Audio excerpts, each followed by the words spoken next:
Okey, Assalamualaikum warahmatullahi wabarakatuh. Innal Waalaikumsalam. innal hamdalillah. Bahasa Arab yang saya baca ni sebenarnya daripada hadis lah. Hadis ni adalah, sunnah Nabi ketika dia memulakan majlis, termasuk dengan meeting-meeting ataupun, kelas-kelas agama lah. Dan hadis ni sebenarnya dibaca oleh Rasulullah kepada kita lah, kepada orang-orang kita ni, kita selalu sebut hadis ni dia punya khutbah hajah. Dan kita baca hadis ni kalau tuan-tuan perempuan ingat masa kita nak nikah hari tu. Imam akan baca hadis ni. Tapi sebenarnya hadis ni secara umumnya daripada sudut sunnahnya Nabi baca ketika memulakan majlis lah. So saya baca hadis ni, tapi hadis ni tak semualah saya baca sampai sini aja. Ini maksud dia apa? Boleh refer kepada maksud dia lah. Innal hamdalillah.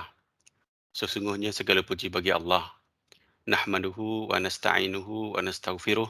Kami memujinya dan memohon pertolongan dan ampunannya.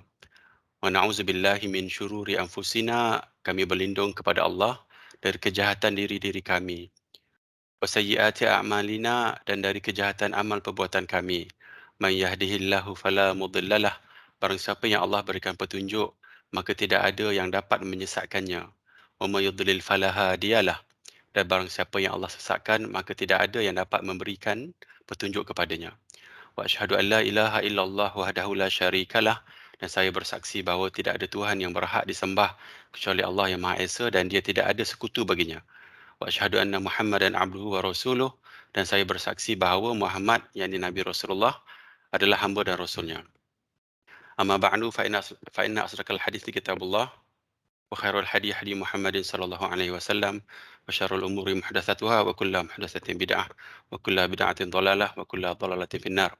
Allahumma salli ala Muhammad wa ala ali Muhammad kama shallaita ala Ibrahim wa ala ali Ibrahim wa barik ala Muhammad wa ala ali Muhammad kama barakta ala Ibrahim wa ala ali Ibrahim fil alamin innaka Hamidum Majid. Alhamdulillah, kita berjumpa lagi pada minggu ni. Minggu lepas saya skip sekali lah sebab minggu lepas saya rasa emosi sangat terganggu dengan banyaknya kematian-kematian. Dan minggu lepas, ayah kepada jiran sebelah rumah saya pun meninggal, dan mak kepada tim saya lah, tim Awesome Cik Najib, kita meninggal. Lepas tu sebelum tu dapat berita daripada, Cik Ainal kita, mak dia pun baru meninggal. So saya rasa banyaklah kematian-kematian yang berlaku pada minggu lepas, dan ada dekat minggu ni yang terbaru ni, Syahrizal Mak Jan arwah pun meninggal.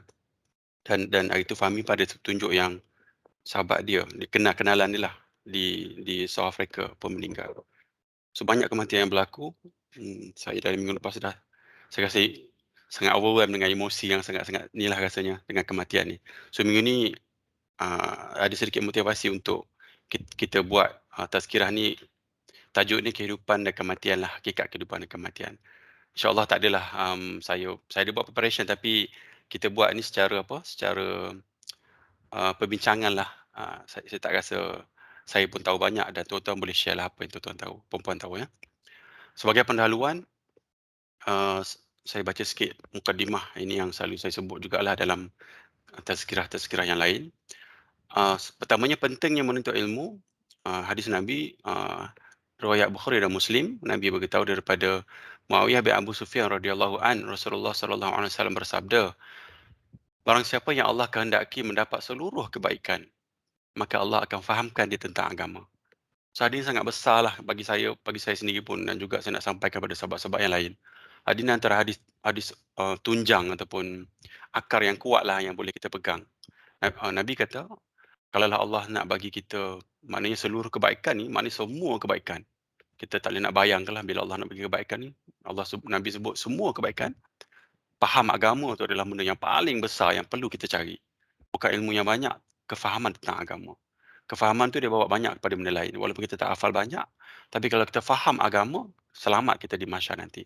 Dan boleh relate dengan topik hari inilah. Kalau cerita-cerita tentang kematian, maka insya-Allah selamat kita sebab kita faham agama. Dan ini juga selari dengan apa yang kita baca dalam surah Al-Fatihah tu. Ihdinas siratal mustaqim tu. Tunjukkanlah kami jalan yang lurus. Jalan yang lurus tu dalam konteks kaedah manhaj, dan juga dalam, kalau kita boleh letak dalam keadaan untuk faham agama. Jalan untuk memahami agama. Sebab di hujung yang kita nak capai tu, contohnya syurga, kita nak ke syurga lah kan, tak ada guna neraka kan. Sehingga orang kafir bukan kata dia nak ke syurga kan, tapi jalan dia tak betul. Pemahaman dia telah diselewengkan lah oleh syaitan. ataupun daripada nanti kita sebut sikit tentang bagaimana ada orang yang boleh terpesong daripada apa yang Allah nak dalam dalam dalam slide terkemudianlah. So pertamanya penting yang menuntut ilmu. So kita naklah ambil motivasi sikit, kita nak tuntut ilmu insya-Allah. Dan hari ini pun antara dalam konteks untuk kita menuntut ilmu, untuk kita faham. Kedua anjuran berdakwah, bila dah faham ilmu ni kita sampaikan kepada orang lain lah. Kita baca hadis ni. Hadis riwayat Bukhari dan Muslim juga daripada Sahal bin Sa'ad bahawa Rasulullah SAW baginda bersabda kepada Sayyidina Ali rahimahullah. Sayyidina Ali radhiyallahu an rahimahullah. Radhiyallahu an ya betul. Demi Allah sekiranya Allah memberikan hidayah kepada seseorang melalui dirimu, itu lebih baik bagimu daripada memperoleh unta merah. Maksud barang yang paling berharga. So, zaman Nabi ni kalau sebut unta merah ni memang macam hari ni kalau orang lelaki ni dia suka kereta kan. Kereta yang mahal, Porsche ataupun mungkin jenama lain yang mahal lah. So bila Nabi sebut macam ni, unta yang merah ni maksud dia benda yang sangat-sangat berharga pada zaman Nabi. Maknanya kalaulah kita ni dakwah orang dan Allah bagikan hidayah kepada orang tu atas sebab kita lah. Kita bagi usaha, kita cuba pujuk, kita cuba guna influence kita kan. Kita cuba dakwah dia bagi WhatsApp, ajar macam mana. Dapat dia memahami ataupun Allah bagi hidayah dan kita dapat pahala yang besar. So pertama melalui menuntut ilmu, untuk kita berdakwah perlunya ilmu lah. Selepas ada ilmu, kita dakwah pada orang lain. InsyaAllah. Dan ketiga, ancaman juga. Dua ni motivasi, yang last ni ancaman. Ini ancaman kepada saya lah, daripada kita lah yang mengajarkan ilmu. Tapi kena mengajarkan, ajar orang tanpa ilmu. Tengok daripada ayat Allah sebut ni. Surah Al-A'raf ayat 33 ni Allah kata, katakanlah Rabbku hanya mengharamkan perbuatan yang keji, baik yang nampak maupun tersembunyi, dan perbuatan dosa melanggar hak manusia tanpa alasan. Ni zalim lah.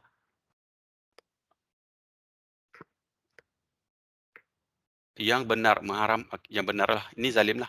Mengharamkan syirik lah, mempersekutukan Allah dengan sesuatu yang Allah tidak menurunkan hujah untuk itu. Dan mengharamkan, ini yang saya nak highlight kat sini, mengada-ngadakan terhadap Allah apa sahaja yang tidak kamu ketahui, yang ini berbicara tentang Allah tanpa ilmu. So kalau ikut ayat ni, Allah letak 3 kategori kat sini. Syekh Abdullah bin Baz, dia beritahu, berbicara tentang Allah tanpa ilmu termasuk perkara yang terbesar yang diharamkan oleh Allah. Kalau ikut hierarki ayat ni, mula-mula Allah larang buat benda keji. Nombor 2, melanggar hak, maknanya buat benda keji. Nombor 2, zalim. Nombor 3, syirik. Yang nombor 4 yang paling Allah larang adalah kita cakap sesuatu yang bukan daripada Allah, yang bukan daripada Nabi. Daripada sudut agama kan, kadang kita adalah orang sebut tentang hadis palsu, dhaif. Quran ni ditafsirkan melalui hadis lah kan. Bila orang ambil hadis yang tak betul ataupun dia ambil daripada benda lain lah, daripada kitab-kitab yang tak sahih. Benda tu sangat-sangat besar implikasi dia sebab dia bawa kemusnahan ataupun kekacauan dalam dunia lah kepada orang Islam lah untuk hari ini. So sebagai mukadimah 3 ni saya nak sebut penting menuntut ilmu, ajaran berdakwah dan juga ancaman kepada orang yang bagi tahu benda yang tanpa ilmu lah. Kita nak cari ilmu juga. Okey, sebelum tu sebab tajuk dia hari ni kita nak cerita tentang hakikat kehidupan ni. Semalam pergi vaksin, so hari ni dengan semalam cuti lah. So ada masa saya nak belek-belek buku sikit. So sebagai mukadimah saya nak cerita sikit kan, kan kita duk cerita kalau baca surah Al-Baqarah kan, surah Al-Baqarah ayat kedua tu, ayat 30 ni Allah sebut ataj'alu fiha man yufsidu fiha wa yasfiku dima' ni Allah sebut. Mengapa engkau tidak menjadikan khalifah? Mengapa engkau, malaikat berkata Allah ni, hendak menjadikan khalifah di muka bumi itu dengan orang yang membuat kerosakan padanya dan menumpahkan darah. So saya nak cerita tentang kitab ni lah, nak buat introduction kepada rakan-rakan yang lain. Ni kitab ulama Silam ni, Ibn Kathir. Kalau kita tengok pada kelas sebelum ni kan, Imam Ibn Kathir ni kat sini dia duduk. Dia meninggal pada tahun 774 Hijrah. Dia ni adalah ulama di kalangan mazhab Syafi'i lah. So ini kitab dia yang antara masyhur jugalah. Termasuk dengan kitab yang saya nak tunjuk nantilah ni, Sahih Tafsir Ibn Kathir.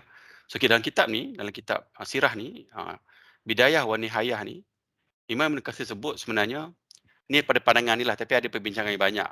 Dan sebelum manusia diciptakan, sebab tajuk kita pun nak cerita tentang kehidupan dan kematian lah, dan malaikat tanya Allah kenapa nak ciptakan makhluk seperti manusia yang sebelum ni pernah buat kerosakan.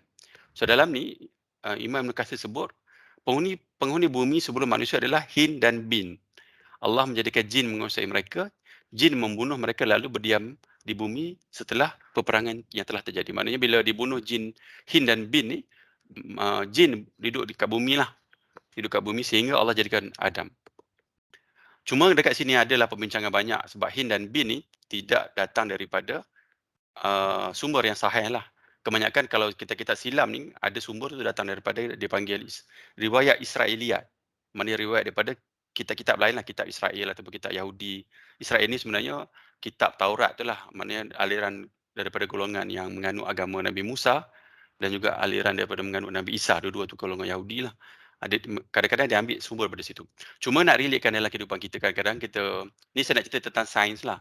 Kalau kita nak, macam mana kita nak letak kepala kita kan, kalau orang ahli sains kan dia jumpa rangka manusia yang berusia katalah 10,000 tahun, 20,000 tahun ataupun sejuta tahun kan. Betul betul tak? Maybe ada orang, kawan-kawan boleh komen sikit.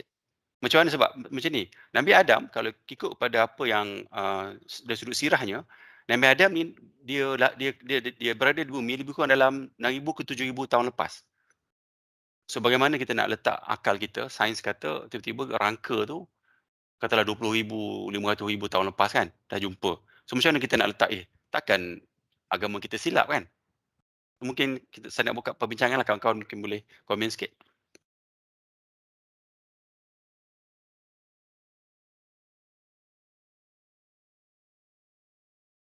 Assalamualaikum Abang Aidi. Mungkin Waalaikumsalam. Ya, saya just nak boleh. chip in je lah, based on apa tu pengetahuan saya masa saya belajar dulu.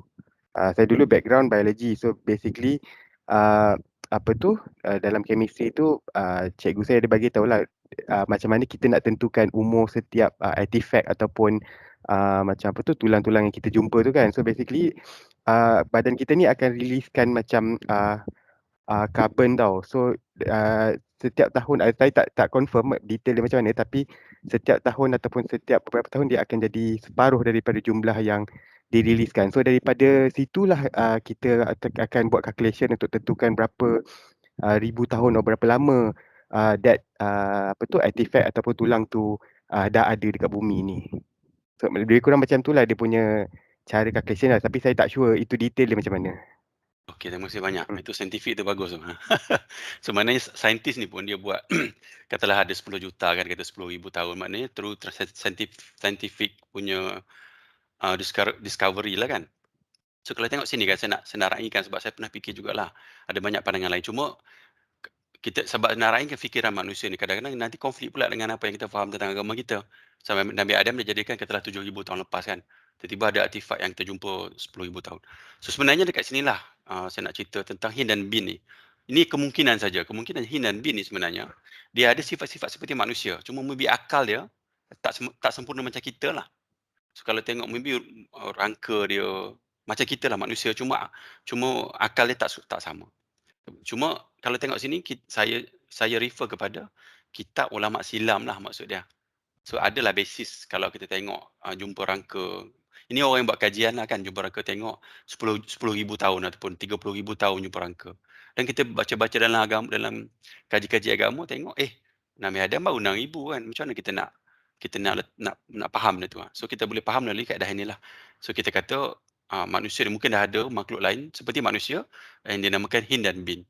So inilah yang saya nak sampaikan lah supaya kita boleh faham lah. Nombor 7 tadi, ini pun sama, Imam Ibn Katsir bawa benda yang sama tentang ayat ni. Dan dikatakan ni tak ada dalil lah, dia tak ada sumber. So tak ada sumber, tapi Imam Ibn Katsir sebut saja. Ketahuilah bahawa mereka adalah wujud sebagaimana sebelum adanya Adam, yakni Bin dan Hin. So ada perbincangan lah ulama antara Bin dengan Hin ni. Ada yang kata golongan yang membuat kerosakan dulu adalah golongan jin juga. Dan mereka bergaduh. Ada juga yang kata Bin dan Hin. Cuma sebagai mukadimah supaya kita dapat ilmu lah. Sebab nanti kalau ada konflik kita kaji-kaji, macam tadilah Nabi Adam 6,000 tahun baru kan, tiba-tiba jumpa tengkorak sejuta tahun. Macam mana kita nak raikan itu? So kita boleh letak dalam konteks pada pandangan Ibn Katsir ada dah makhluk yang seperti manusia, tetapi bukan daripada zuriat Nabi Adam lah. dan mungkin akal dia tak sama macam kita lah, dia kekurangan yang banyak. Okey, sebelum saya masuk, kepada tajuk ni, saya nak buka dulu, maybe perkara umum kalau ada kawan-kawan nak discuss ke apa dalam 10 minit sebelum masuk kepada bab, janji manusia ni, bab ni akademik sikit lah, tapi saya rasa worth lah untuk kita tahulah. Ah, cuma kalau ada apa-apa yang nak bincang dulu sebelum kita masuk start, topik.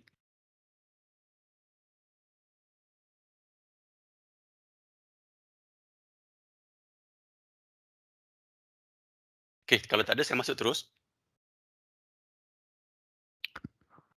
Kita ada 3 item dekat sini. Saya tulis janji manusia di alam roh dengan Allah Subhanahu Wa Taala. Dan saya pun sebenarnya ada baca buku dulu, saya baru tahu, saya kata, rupanya kita dah berjanji dengan Allah sebenarnya.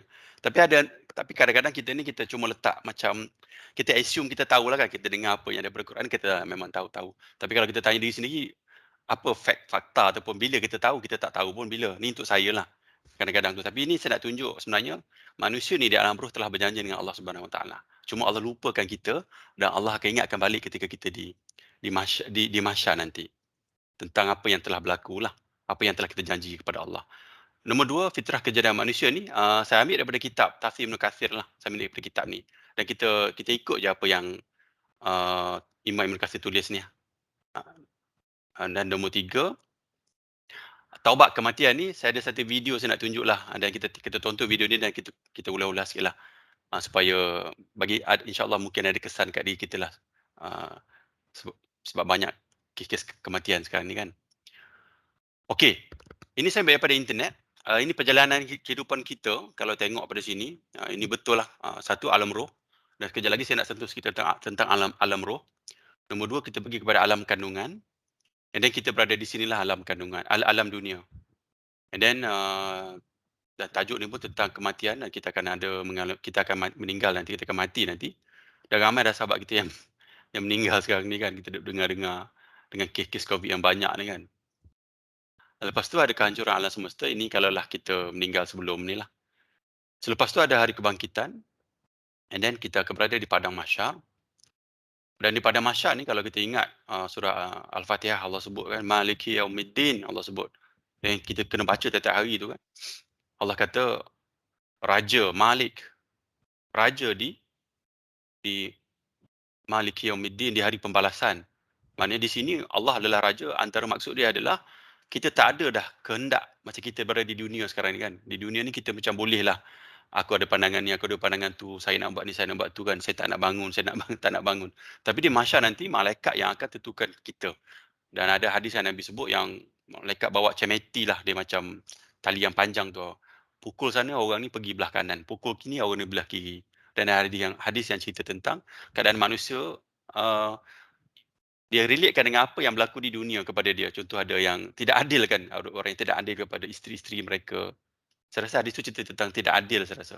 Yang baunya sengit dan macam-macam lagi, ada yang Nabi cerita yang tentang manusia yang tak dapat minum di Telaga Kautsar kat sini. Ini Telaga Kautsar Nabi lah. So di padang mahsyar, ini pergi kepada syafaat, lepas tu ada hisab, penyerahan catatan amal, ada titian sirat, titian mizan. Ini ada mizan, ada telaga dan sirat. Dan sirat ni last. Dan di sini juga Allah sembelih kematian, dah tak ada kematian dah lepas ni. Actually selepas mati ni tak ada kematian dah sepatutnya. Then syurga atau neraka. So perjalanan yang panjang ni actually dalam kehidupan dunia pun panjang juga kan. Kalau kita tengok kan, balik kita kerja kan, masuk universiti, habis kerja, buat tu dapat anak pertama, panjang lah kat sini pun kalau kita nak hurai. Cuma dekat sini bila Nabi sebut dalam hadis, dia jadi panjang lah. So kita nampak perjalanan kita selepas mati ni panjang. Cuma semua apa yang berlaku di sini adalah efek ataupun impact daripada kita berada di alam dunia. So dalam dunia ni lah, sementara kita masih lagi bernafas ni, kita cuba sedaya upaya lah untuk kita cari bekal yang banyak kepada alam seterusnya. Dan bekal yang banyak ni tak semestinya banyak, maksud dia banyak, kuantiti yang banyak.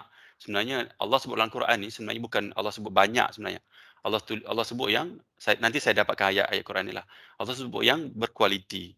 Actually yang paling penting sebenarnya tentang amal kita adalah kualiti amalan tersebut. Anda kena ingat daripada hadis Nabi sebut, Syarat amalan diterima ni daripada ulama' bila dia ambil hadis Nabi ada dua cara, ada dua kaedah. Pertama, ittiba', mengikut apa yang Nabi nak. Itu syarat yang maknanya kalaulah ibadat atau amal yang berkualiti adalah mesti mengikut apa yang sahih daripada Nabi. Maknanya yang tidak sahih itu tak dapat pahala. Nombor dua, ikhlas. Yang pertama sebenarnya ada lagi satu lah yang orang beriman lah, tapi kita dah Muslim, so silent yang beriman tu. So dua perkara tadilah, pertama adalah ittiba', iaitu mengikut apa yang Nabi suruh, mengikut syarat apa yang Nabi nak. Nombor dua adalah ikhlas. So kalaulah kita dapat capai apa yang Nabi nak tadi, insya-Allah selamatlah kita pada perjalanan yang sangat panjang ni, sehingga kita masuk syurga dan neraka. Dan dekat sini benda ghaib tak banyak yang kita tahu, tapi adalah hadis-hadis Nabi. Cuma ini saya tak kupas banyak kat sini. Kita nak cerita tentang mukadimah je alam roh kat sini. Lepas tu kita cerita sikit uh, tentang apa ni, taubat dan minta keampunan daripada Allah. Kita minta sikit. Okey, ada soalan tak yang dalam gambar rajah ni?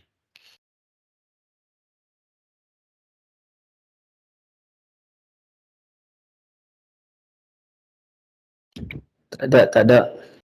Okey, kalau tak ada kita teruskan. Okey, saya ambil saya sebenarnya ingat lupa lama saya cari ayat ni. Saya pernah baca dan juga ada ustaz saya pernah bagi tahu tentang ayat ni. Saya cari lama semalam. Pagi tadi baru saya jumpa. So ayat ni kalau kita tengok, saya ambil daripada Tafsir Ibn Kathir ni muka surat 719 lah. Surah Al-A'raf ayat 172. Kita baca maksud dia saja. Dalam ayat ni sebenarnya cerita tentang janji kita di alam roh dengan Allah Subhanahu Wa Taala. Dan ini kita lupalah. So Al-Quran tu datang, dia ceritakan kita balik kepada kita balik.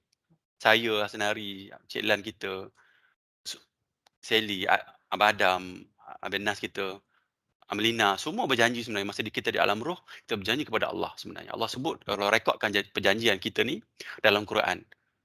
Kalau kita tengok Quran baru kita tahulah maksud dia. Tetapi nanti Imam Ibn Katsir ni akan jelaskan apa yang berlaku daripada ayat tu.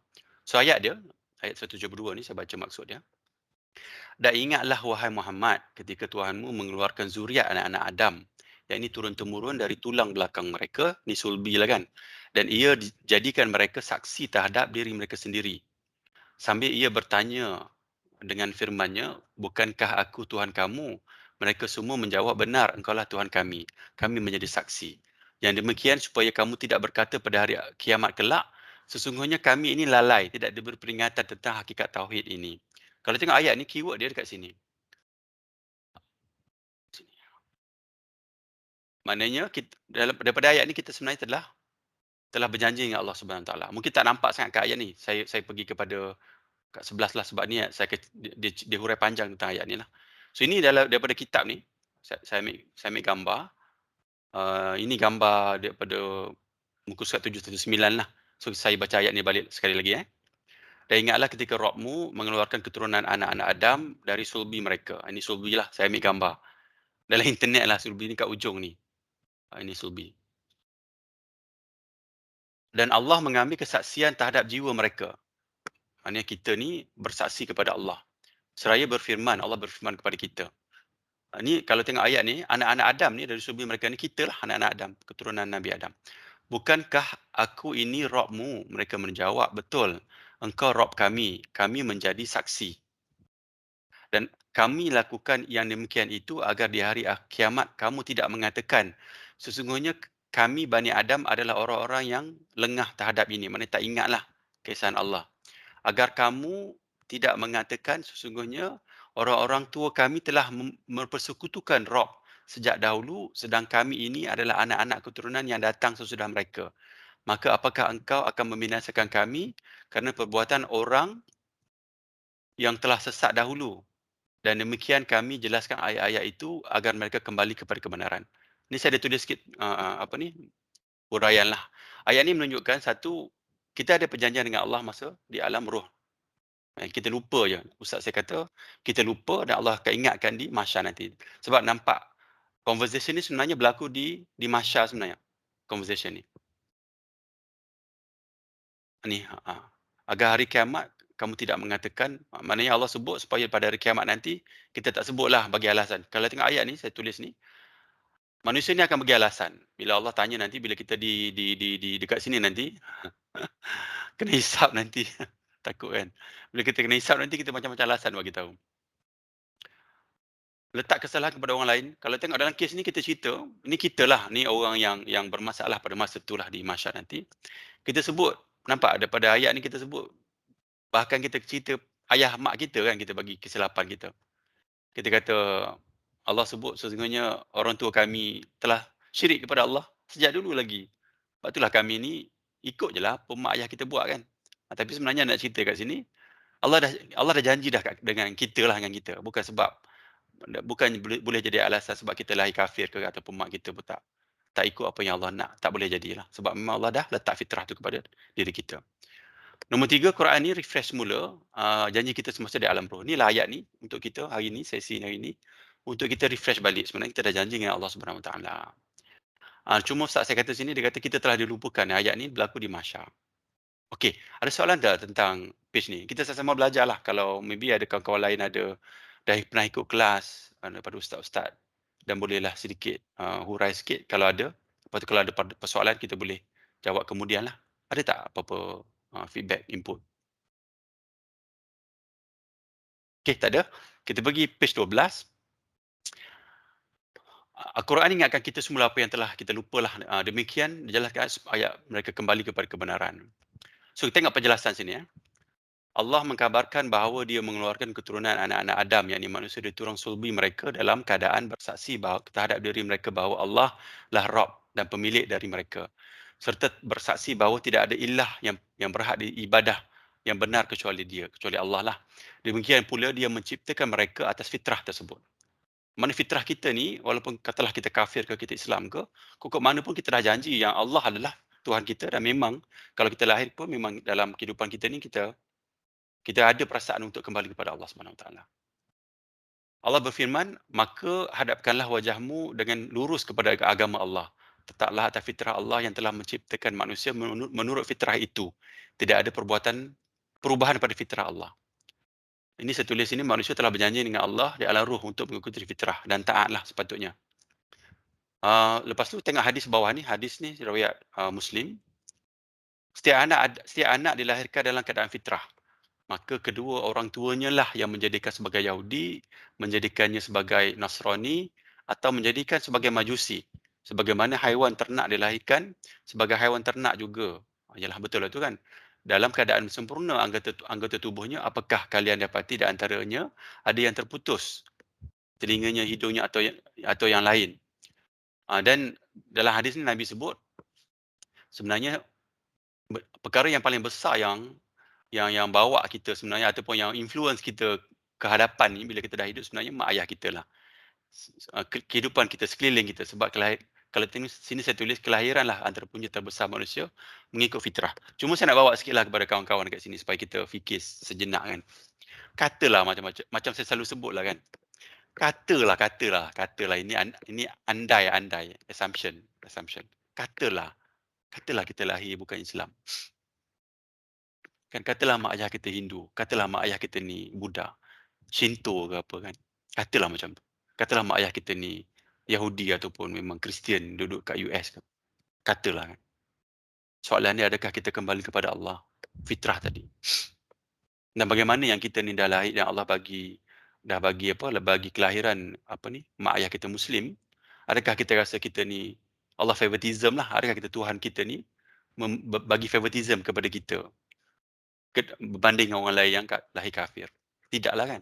Allah ni maha adil lah, mustahil zalim. Tidaklah. Maksud dia dekat situ, yang saya selalu sebutlah, ujian kita dengan ujian orang kafir tadi setara maksudnya. Adilnya Allah dalam meletakkan ujian kepada manusia, kepada hamba-hamba Allah. Dan bila kita baca hadis lain, kita kena fahamlah. Kita kena ada sedikit interpretation tentang hadis itu sebab Allah ni maha adil. Cuma kenapa saya letak tadi persoalan tadi itu supaya kita dapat fikir sedikit kan bagaimana, apakah ujian kita sebagai Muslim ni yang Allah dah bagi dah kelebihan mak ayah kita Islam kan. Dan kita ni bagaimana kita ni nak bergerak untuk kita capai apa yang Allah nak tadi secara fitrah. Adakah kita duduk sampai kita mati sebegini ataupun kita pergi buat benda lain ataupun kita cuba ambil ibrah pengajaran tentang ini. Kan kita kata seluruh kebaikan fahamkan tentang agama. Untuk memahami agama ni sebenarnya untuk orang kafir pun sama, bila dia faham fitrah dalam sudut agama lah, maka dia kembali kepada Allah Subhanahu Wa Taala. Kalau kita tengok orang yang revert kan, yang convert balik kepada Muslim kan, kebanyakannya dia akan pergi, kita tengok aliran apa yang dia ambil. Bila orang benar-benar faham cari agama, dia jumpa dengan Allah, mesti aliran agama dia dalam Islam dia mesti lain sikit daripada kebanyakan orang kita lah. Sebab dia mesti pergi kepada yang sahih. Yang kalau dia cerita tentang salafus salih, dia akan ambil kepada apa yang Allah dan Rasul nak benar-benar ambil. Dia tak ambil yang cabang-cabang banyak khilaf-khilaf ni. Dan memahami agama tu adalah jalan bagi keselamatan kepada kita selepas mati. Cuma persoalan tu je lah, daripada ayat ni, daripada hadis ni besarlah saya fikir ke situlah maksud dia. Saya dah fikir, takkan Allah bagi saya ni kelebihan daripada kawan saya yang Hindu kan? Sama je lah, apa ujian saya? Apa buatkan supaya saya ni tidak kafir, tidak syirik? Sebab Muslim ni kadang-kadang kita ambil je orang agama pun sendiri cerita tentang benda yang syirik sebenarnya kan? Dibawa dalam masyarakat kita. So kita nak kena tahu benda tu lah. Okey, page 13. Hadis lagi kita baca. Dalam Sahih Muslim, daripada Iyad bin Himar, ia mengatakan Rasulullah SAW bersabda, Allah berfirman, sesungguhnya aku menciptakan para hamba-Ku dalam keadaan hanif, lurus. Hanif ni kalau kita baca kitab-kitab ataupun Quran, hanif ni adalah agama Islam pada zaman Nabi Ibrahim. Nabi Ibrahim dulu agama mereka panggil agama hanif. Kita panggil agama Islam kan. So agama hanif ni adalah agama Nabi Ibrahim dululah nama dia. Keadaan lurus hanif, lalu syaitan datang kepada mereka untuk menyesatkan mereka dari agama mereka dan mengharamkan atas mereka apa yang aku halalkan bagi mereka. Saya ada tulis kat sini, manusia ni secara fitrah adalah Muslim lah. Kita duduk dalam perut mak kita dah Muslim lah. Ataupun orang kafir duduk dalam perut mak dia dah Muslim lah. Pengaruh ibu bapa, yang ni saya tulis lah didikan awal agama, ibu bapa, pengaruh sekeliling, kefahaman pemikiran, cara pemikiran, semua ni akan bentuk kita kemudian hari. Tetapi sentiasa terbuka ihdinas siratal mustaqim tadi tu. Kan kita baca ataupun orang kafir pun sendiri, jalan kaedah metodologi yang benar tu sentiasa terbuka. Dan kita sendiri yang berhak pilih. Kita kena tanya diri kita lah, sama ada kita nak ikut, contohlah katalah masyarakat buat benda yang tak betul kan. Tapi sebenarnya fakta daripada apa yang Allah dan Rasul lain. Adakah kita nak ikut masyarakat yang banyak, sebab kebanyakannya masyarakat pun termasuk dalam ibu bapa, pengaruh sekeliling, kefahaman pemikiran, cara pemikiran semua ni. Ataupun kita ikut Allah dan Rasul. Dan kalau kita faham tentang Allah dan Rasul tadi, dan kita akan ambil lah kot, sepatutnya lah cara yang benar-benar sahih daripada Nabi. Sebab kalau kita relatekan daripada orang kafir tadi kan, bagaimana dia nak lawan, tengok orang kafir tadi kan, mana dia nak kembali kepada Allah kan susah. Agama mak dia, atau ayah dia, keadaan sekeliling dia kan, payah tu. Kita yang dah senang ni, sepatutnya lagi mudah untuk dapatlah apa yang daripada Allah dan Rasul. Okey. Dan satu lagi saya sebut sini, syaitan di sini bermaksud dari dua jenis lah, keturunan jin dan manusia. Dia kena ingatlah, manusia pun syaitan yang berambut hitam lah. Kita kena jaga juga. Ada juga syaitan ni sebenarnya adalah perangai tu. Kalau ikut faham saya, syaitan ni adalah perangai. Jin ni ada jin Islam dan juga jin kafir. Dan jin Islam pun ada juga berperangai syaitan. Jin Islam macam kita lah, orang kita orang Islam kan ada juga yang jahat pun, tak semestinya kita sebut dia Muslim, tak baik pun kan. Nak baik kena ikut apa yang Allah dan Rasul ajar lah, sebab kita menuju ke arah situ. So syaitan ni bermaksud perangai, dan perangai ni ada manusia yang bawa perangai syaitan untuk sesatkan kita lah. Dan jin ni yang tadi ada jin Islam, ada jin kafir. Dan kita sendiri pun lahir pun ada jin dengan kita kan, kita punya qarin tu. Dan qarin tu sentiasa duk hasut kita lah kepada benda-benda yang tak betul. Okey, satu lagi hadis. Imam Ahmad meriwayatkan daripada Anas bin Malik. Hadis saya tak baca, bagi hadis yang panjang ni. Sebab saya ingat masa pun dah tak ada. Sebab saya nak tunjuk satu video sekejap lagi. Kita baca hadis ni sebab hadis ni nak cerita yang kita lupa. Nabi Adam ni lupa sebenarnya. Dan dalam hadis ni Imam Ibn Kathir letak nak ceritanya manusia ni, Allah dah cerita dah sebelum masa di alam roh lagi tentang janji kita dengan Allah, dan kita pelupa, sifat kita ni pelupa. Nanti Allah ingatkan kita balik. Dan sifat kita ni bila macam kita tertinggal kunci ataupun kita pelupa lah kan. Bila kita ingat, betul lah kat sana kan. Masa kita lupa tu tak ingat langsung lah. So perasaan yang sama bila kita di mahsyar nanti baru kita ingat, betul lah ketika kita Masa duduk alam roh dulu pernah janji dengan Allah lah, Allah, kenapa ni? Kan kita dah menyesal lah kan. Sebab kelupaan tu dia bawa, kalau kita pergi ke syurga alhamdulillah, tapi kalau kita masuk malapetaka dan penyesalan, tak sudahlah kan. Dah sampai di selepas mati dah. So kita baca hadis ni. Tirmizi meriwayatkan ketika menafsirkan ayat ini dari Abu Hurairah radhiyallahu an, ia mengatakan Rasulullah sallallahu alaihi wasallam bersabda, ketika Allah menciptakan Adam, dia mengusap belakang, punggung ni bahasa Indon, tapi bahasa kita belakang lah, belakang Nabi Adam. Maka jatuhlah dari tulang sulbinya setiap jiwa yang diciptakannya sebagai keturunannya hingga hari kiamat. Allah usap belakang Nabi Adam, keluar. Kita tak payah imagine lah benda ni, benda ghaib ni, mutasyabihat lah. Kita ambil as is saja. Kemudian Allah meletakkan seberkas cahaya di antara kedua mata pada setiap manusia sebagai isyarat sucinya fitrah mereka. Nak ceritanya manusia ni Allah dah letak dah dalam jiwa kita ni, memang Tuhan tu Allah Subhanahu Wa Taala, sepatutnya kita ni beragama Hanif ataupun beragama Islam tadilah. Lalu diperlihatkan kepada Adam, maka Adam bertanya, wahai Rabb, siapakah mereka? Allah menjawab, mereka adalah keturunanmu. Lalu Adam melihat seseorang dari mereka dengan seberkas cahaya yang mengagumkan di antara kedua matanya. Ia berkata, wahai Rabb, siapakah ini? Allah menjawab, ini seorang lelaki di akhir umat dari keturunanmu yang bernama Daud. Nabi Daud lah ni. Ia bertanya, wahai Rabb, berapa engkau jadikan umurnya? Nabi Adam tanya, berapa umur Nabi Daud ni? Allah menjawab 60 tahun. Ia mengatakan, 60 tahun, ia mengatakan, wahai Rabb, saya telah memberikan kepadanya dari umur saya sebanyak 40 tahun. Maksudnya Nabi Adam nak bagi lagi 40 tahun kepada umur Nabi Daud. Ketika habis masa usia Adam, malaikat maut datang kepadanya, maka ia mengatakan, Nabi Adam katalah, bukankah umurku masih tersisa 40 tahun? Kan, bila dia nak meninggal tu, Nabi Adam tanya malaikat. Malaikat maut, ada 40 tahun lagi kan? Dan Nabi Adam ni special lah, kita jangan fikir keadaan kita lah, sebab Nabi Adam pun duduk kat syurga kan. So dia adalah conversation dengan malaikat, dengan Allah ni. Malaikat maut menjawab, bukankah telah engkau berikan kepada anakmu Daud? Kan tadi dah janji dah bagi kat Nabi Daud 40 tahun kan. Nabi Adam tak ingat, ingkar, maka keturunannya pula ingkar. So, Nabi Adam pun lupa, dan tak ingat lah. Nabi Adam lupa, maka keturunannya pun lupa. So, Nabi Adam pun lupa, sehingga dia antara makhluk yang sempurna di antara kita kan. Nabi kot kan, first, orang yang pertama, dan Allah yang ajar direct ilmu kepada Nabi Adam. Surah Al-Baqarah Allah sebutkan, kalau boleh bacalah, Allah sebut tentang Allah nak ajarkan dia nama-nama. Allah yang ajar direct kepada Nabi Adam, dan dia pun pelupa. Adam melakukan kesalahan, maka keturunannya melakukan kesalahan. Kemudian Tirmizi mengatakan, Tirmizi ni Imam Tirmizi lah, Imam hadis ni kata, hadis ni hasan sahih. Okey, ini memang hadis sahih. So nak cerita dekat sini maksud dia, betapa kita ni memang pelupa lah. Dan kita ni pernah janji dengan Allah di alam ruh sebelum ni, dan bila kita di alam mahsyar nanti kita akan ingat balik. Macam inilah Nabi Adam ni, Nabi pun sebut, yang Nabi Adam pun pelupa, dia dah bagi umur 40 tahun kepada Nabi Daud. Dan bila dia nak meninggal tu, dia kata, bukan ada 40 tahun lagi Rupanya dah bagi pada Nabi Daud. Dia pun pelupa, dan kita pun memang sifatnya pelupa. Okey, saya sebenarnya nak cerita kat sini tentang perjalanan hidup kita, dan kita nak ceritanya, kita ni sebenarnya dah ada janji dengan Allah Subhanahu Wa Taala. Untuk apa kita buat, dan kita ni Muslim, tak perlulah saya cerita panjang lah apa perlu kita buat dalam kehidupan kita, dah kita faham dah. Saya sebenarnya next ni saya nak tunjuk video daripada Dr. Asri ni. Saya rasa video ni bila saya dengar tadi, saya rasa sangat menyentuh hati lah, supaya bagi semangat kepada kita untuk bertaubat, dan juga kita minta ampun dengan Allah tentang dosa-dosa kita lah. Dan kita tak boleh nak kata diri kita ni sempurna lah. Semua orang berdosa.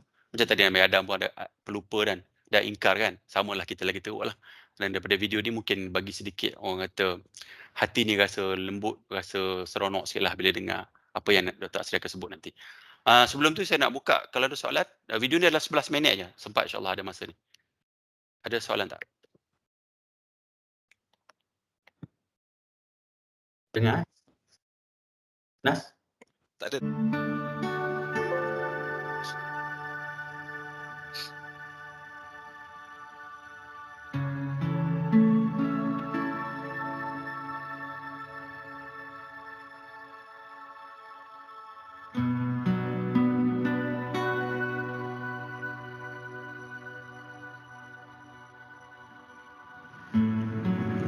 Islam tidak pernah meletakkan perantaraan antara manusia dengan Tuhan.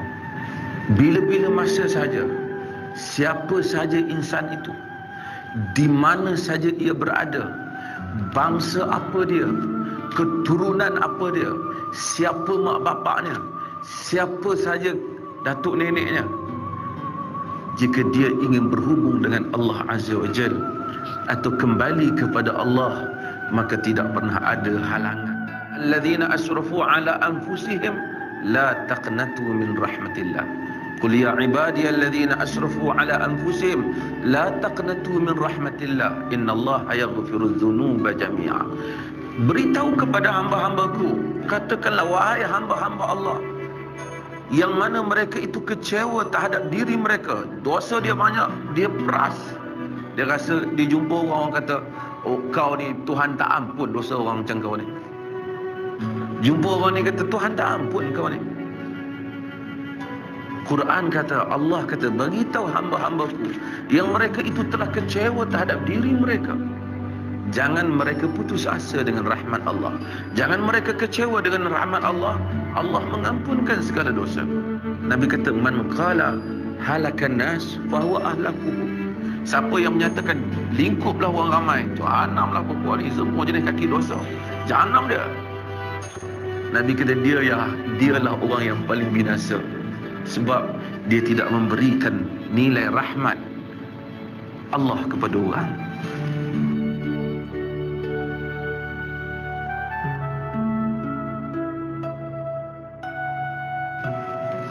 Nabi kata, man satara musliman satarahullahu fid dunya wal akhirah. Siapa yang tutup aib orang Muslim, Allah tutup aib dia dunia dan akhirat, termasuk Muslim itu diri dia sendiri. Orang datang kepada Nabi, Ma'iz bin Malik datang kepada Nabi, dia berzina. Dia kata, zanaitu ya Rasulullah fatahirni. Aku berzina wahai Rasulullah, bersihkan aku. Nabi tak tengok dia, Nabi bersih. Nabi bagi syarat, Ma'iz pergilah. Tapi Ma'iz kata juga, zanaitu ya Rasulullah fatahirni. Aku zina wahai Rasulullah, bersihkan aku. Ma'iz terus. Rasulullah cuba bagi pengecualian kepada Nabi. Rasulullah kata, la'allaka qabbalta ya Ma'iz. Boleh jadi kau cium Ma'iz. Dia zanait. La'allaka ghammast. Boleh jadi kau raba-raba dia. Ya zanaitu ya Rasulullah. Kau zina Rasulullah. Kan kau tak tahu. Kau zina. Yang riwayat Rasulullah, kau mabuk. Dia terus. Dan of course lah, bila dia terus, dia nak hukuman dia jalankan. Islam suruh tutup. Islam suruh manusia baiki diri dia bila-bila masa saja. Islam tak suruh dia pergi buat pengakuan untuk ceritakan keaiban dia. Dia istighfar pada Tuhan, dia balik pada Tuhan, dia minta ampun pada Allah. Pintu keampunan Allah, Allah buka pintu keampunan pada waktu siang untuk dia mengampun musii'an nahar, musii'al lail, orang yang buat dosa pada waktu malam, dan dia membuka pintu keampunan pada waktu malam untuk dia mengampun orang yang buat dosa pada waktu siang.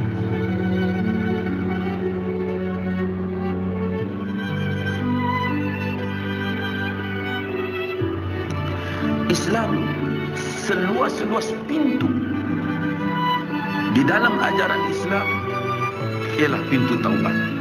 Allah menyatakan, wahai hamba-Ku, jika dosamu itu sampai ke langit, banyaknya daripada bumi sehingga ke langit, kemudian engkau beristighfar, engkau mohon keampunan daripada aku ampunkan engkau, aku tidak peduli. Hamba-Ku itu tahu dia ada Tuhan yang boleh ambil tindak, boleh ampun dosa dia dan boleh bertindak pada dia. Aku ampun dia. Kemudian dia duduk berapa lama, dia betul-betul taubat, bukan main-main. Macam mana dia tergelincir lagi. Selepas tergelincir, hadis Qudsi kata, hamba Allah ni kata, ya Rabb, aznabtu dzamban faghfirli. Wahai Tuhan, aku telah buat dosa lagi, ampunlah daku. Allah kata dalam hadis tu, alima abdi anna lahu rabban yaghfiru dzunub wa ya'khudh bidzunub.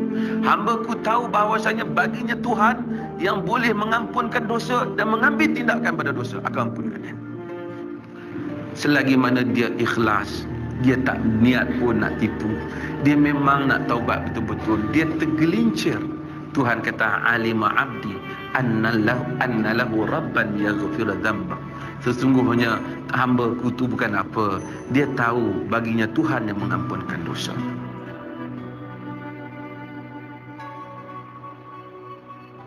Apabila orang nak balik pada Tuhan, Tuhan tak pernah tanya, pak kau siapa? Mak kau siapa? Datuk kau dulu siapa? Tak. Abu Jahal perang Nabi, memerangi Nabi. Anak dia Ikrimah masuk Islam, sahabat Nabi, dan terbilang sebagai orang yang dekat dengan Nabi. Manusia yang tampil menentang Nabi, lagi Tuhan terima taubat dia. Ini kan pula manusia jalanan.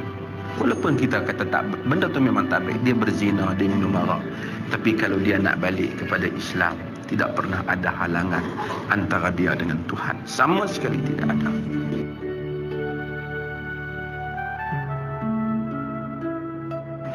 Ud'ullah wa antum muqinun bil ijabah. Kamu doalah kepada Allah dalam keadaan kamu yakin kamu akan diterima. Wa'lamu anna Allah la yaqbalu du'a min qalbil lahin ghafil. Ketahuilah Allah tidak akan menerima doa daripada hati yang lalai dan alpa. Dia tak terima. Wa idza sa'alaka 'ibadi 'anni fa inni qarib ujibu da'wata da'i idza da'an. Bila hamba-hambaku bertanya engkau Muhammad tentangku, maka sesungguhnya aku dekat. Aku menyahut doa orang-orang yang berdoa kepadaku. Hendaklah mereka menyahut seruanku dan beriman kepadaku. Mudah-mudahan mereka mendapat petunjuk.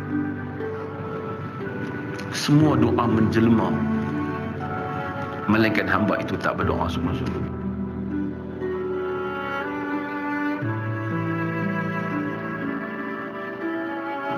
Cuma bila Allah memperkenankan sesuatu hajat, Ia memperkenankan dalam berbagai rupa. Manusia kadang-kadang dia minta, saya selalu sebut, kadang-kadang dia minta wang, sebenarnya dia bukan nak wang, dia nak kebahagiaan. Tapi dia sangka dengan ada wang ada kebahagiaan. Allah kadang-kadang tak bagi wang sebanyak yang dia harap, tapi Allah beri kebahagiaan kepada dia. Dia minta isteri cantik, dia berkenan seorang tu lah, kan? Allah tahu mungkin tak baik untuk dia. Allah bagi juga isteri kat dia, tapi dia kata bukan aku doa itu. Tapi yang Allah beri itu lebih baik untuk kehidupan dia, lebih baik untuk kebahagiaan rumah tangga dia, lebih baik untuk dia meneruskan perjalanan. Namun Allah mengampakan hamba tidak sama sekali. Tapi dia duduk sangka hak aku minta tu tak sampai-sampai lagi. Tak. Sebahagian besar hayat kau telah kau kecapi nikmat itu.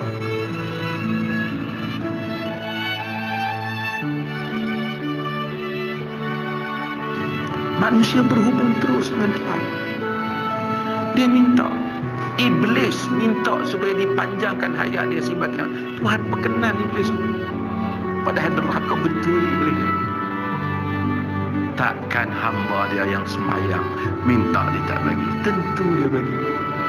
Hatta manusia Islam, dia naik kereta, dia tengok satu orang susah di tepi jalan, dia kata, ya Allah, kesianlah kat sahabat kita yang susah ni, hamba-Mu yang susah ni, berilah rezeki pada dia. Kita kesian tengok dia naik motor, dia nak kereta, hujan. Nabi kita tak ada hamba Allah yang doa li akhihi muslim ala dhahril ghaib. Dia doa dalam keadaan saudara tu tak tahu. Malaikat Allah wakala malakan, Allah hantar malaikat kata walaka mithla dhalik, untuk kau pun macam itulah juga. Maksud kau minta baik untuk dia, untuk kau pun macam itulah juga.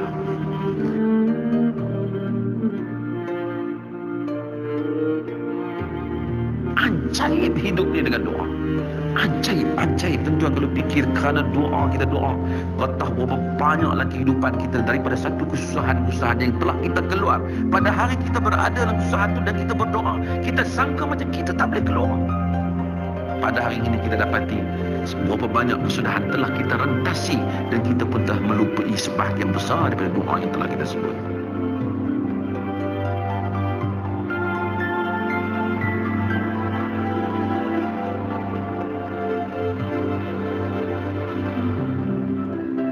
Muslim nak taubat kepada Tuhan tak perlu ijtihad diri, nak minta kepada Tuhan juga tak perlu perantaraan. Manakah agama yang lebih memberikan ruang untuk manusia balik kepada Tuhan lebih daripada apa yang diberikan oleh Islam?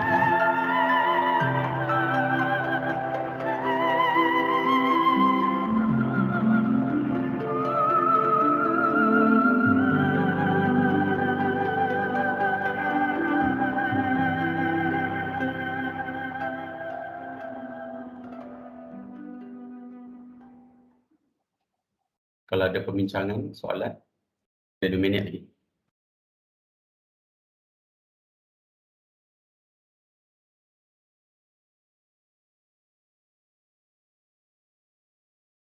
Tak ada. Saya rasa setakat itu saja untuk minggu ni. InsyaAllah daripada apa yang saya sampaikan lagi, dan dengan ilmu yang tak banyak pun, InsyaAllah ada manfaat kepada rakan-rakan. Dan daripada video yang tunjuk daripada Dr. Asri tadi, nak ceritanya maksud dia, walaupun kita ni rasa banyak dosa, rasa macam-macam urusan yang telah berlaku pada diri kita lah, dengan kematian yang banyak ni, insyaAllah Allah tak akan hampakan lah, tak akan tinggalkan hamba dia. Kita sentiasa minta ampun dan istighfar kepada Allah supaya Allah ampunlah dosa kita kan sebelum kita meninggal. Dan harapannya dengan kematian yang banyak ni bagi kita kesedaran lah. Dan kalau kita tengok hadis Nabi pun, Nabi cerita tentang kubur kan, ziarah orang mati yang terbesar sebenarnya nak suruh kita ingatkan tentang kematian. Dan dengan kematian yang kita ingat ni, insyaAllah boleh sedarkan diri kita, insyaAllah. Sebagai akhir kata, kita baca doa kafarah lah penutup majlis. Subhanakallah wa bihamdika asyhadu an la ilaha illa anta astaghfiruka wa atubu ilaik. Sallallahu ala sayyidina Muhammadin wa ala alihi wasallam. Assalamualaikum warahmatullahi wabarakatuh. Waalaikumsalam. Waalaikumsalam. Terima kasih, Syekh. Nanti share link tu yang YouTube tu. Boleh. Terima kasih Zuraidi semua. Thank you Zuraidi.